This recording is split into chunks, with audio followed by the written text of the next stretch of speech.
Okay, in this video, we will learn how to start with the puzzle, whether it is a circular arrangement or any floor kind of puzzle or tabular chart is given. Tabular chart we have to form.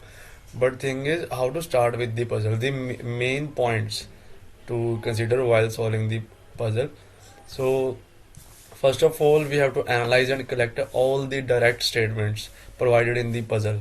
Okay, just while drawing the diagram of the puzzle, just note down the positive information given on one side and also the negative in the one side, right? And after that, when you're reading the puzzle, when you're reading the puzzle, then you have to write down each and everything in a simplified form so that you have to do not have to read again and again the puzzle. Like what students do, they read out the information first, then they draw once, then they again read, then they again draw the thing, which is the like time consuming thing, and it will increase your solving time. So as given here, if the statement is P sits third to the right of Q, P sits third to the right of Q, so you can say if Q is here 1 2 3, P is here. It's your own way in which you can write like this, or you can write like this, Q to P. Okay, so you have to consider these things. Now if there are different possibilities of arrangement, draw different based on them. So for example, if I say in a circular arrangement, it is given B is in the right of A.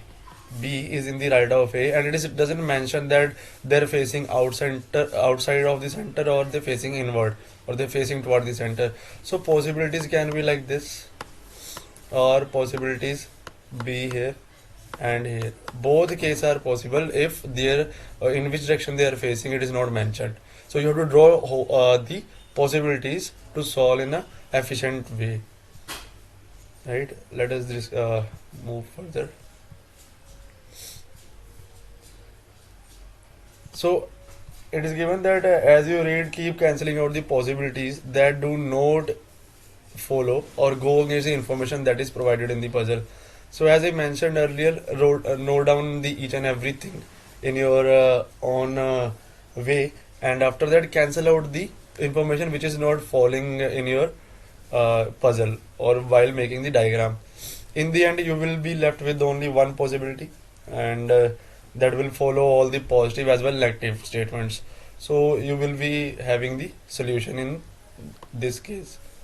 Now important tips which you have to remember while solving the questions of like while making a puzzle, while solving a puzzle. Always choose the statement to start with wisely. Okay, the information that is cent percent correct. This is the main point which I want to share here. The information which is cent percent correct and to point should always be considered first to start off the puzzle. So if it is mentioned that if I go talk about a circular arrangement, and it is said that B is facing center and it is in the right of A, so I can start by this. It is cent percent correct information. There is no possibility. So I'll start from this.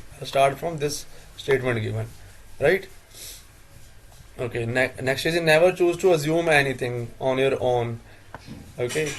Do not use your perception that this person can be sit here, or this person is choosing this color, or any kind of possibility you can't put by your own, right? Next is if you are not able to use one or other information at a time, leave it and move forward with other information. Important points. Use the information later when a statement calls off. For example, if I say in a square table, 4 persons are sitting like this. It is A and facing center. Now it is given A is facing center, B who sits second to the right of C. So we in first statement is given A is sitting facing center. Second statement is given B is sitting second to the right of C. We don't know about C. So just leave this and move further. When they all again talk about B in any other case, just join the possibilities then, right? If it is not mentioned anything and you don't know about the thing, just leave this case and move further. Concentrate on the words like not, only, who, and. As in the last video of arrangements, I told you that when like if I say A is third to the left of A is third to the left of B.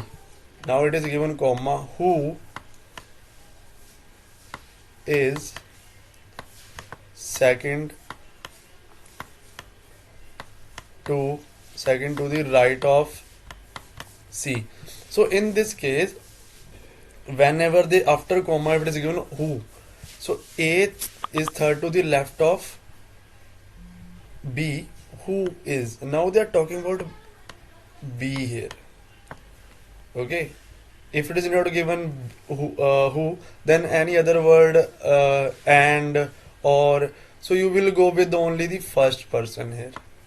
If it is given who, A is third to the left of B, who is sitting second to the left of C or anything, just go with this B. Okay, when they're talking about the who, they're talking about the second person. Otherwise, in all the cases, they'll talk about A. Right? See, only way to master it is the practice. You have to practice a lot, and also try, do not ignore the words him, her, he, she, which will be helpful in recording the information given. The only way you get out of deal with the puzzle is continuous practice. So in our PPTs, a lot of puzzles are given. In our workbook, a lot of puzzles are given. We will solve together. I'll upload the videos like by puzzle solving from first to the last. So just solve it and score good in your exam.